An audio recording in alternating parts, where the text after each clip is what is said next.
కాలం మారుతోంది కానీ సత్యం కాదు. యుగాలు దాటినా ధర్మం నిలిచి ఉంటుంది. ఇవి కేవలం పురాణాలు కావు, మన మూలాలను గుర్తు చేసే ప్రతిధ్వనులు. ఇది సనాతన కథలు. నమస్కారం. ఈరోజు ప్రశ్న ఏంటంటే, హనుమంతుడికి గురువు గారు ఎవరో తెలిస్తే కామెంట్ చేయండి. ఒక్కోసారి నిజం ఏదో భ్రమ ఏదో తెలీదు కదా. ఈ కథ అలాంటిదే. చాలా కాలం క్రితం ప్రపంచమంతా మెల్లగా ఒక గందరగోళం అలముకుంది. దీనికంతటికీ కారణం మాయ. అదొక శక్తి. పట్టుకుందామంటే కలలో జారిపోతుంది.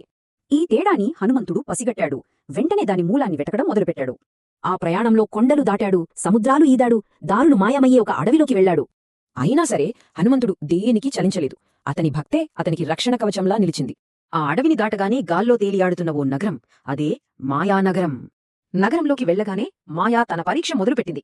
మొదట అంతులేని శక్తిని చూపించింది. తర్వాత కీర్తి, గౌరవం, గొప్పతనం ఇలాంటి భ్రమలతో దారి మళ్లించాలని చూసింది. ఇక చివరగా ఓటమి, ఒంటరితనం, సందేహం అతని ఉనికినే ప్రశ్నార్థకం చేశాయి. అసలు లేని దానితో ఎలా పోరాడగలం? ఇక్కడ బలంతో పనిలేదు కదా. అందుకే హనుమంతుడు వాటితో పోరాడలేదు. తన దృష్టిని తన లోపలికి తిరిపాడు. అప్పుడు గుర్తొచ్చింది, తను గొప్పవాడవ్వాలని చూడట్లేదు, తను సత్యానికి సేవకుడు మాత్రమేనని. ఆ భక్తి నుంచే ఒక కాంతి పుట్టింది. ఆ వెలుగు ముందు ఏ భ్రమా నిలవలేదు.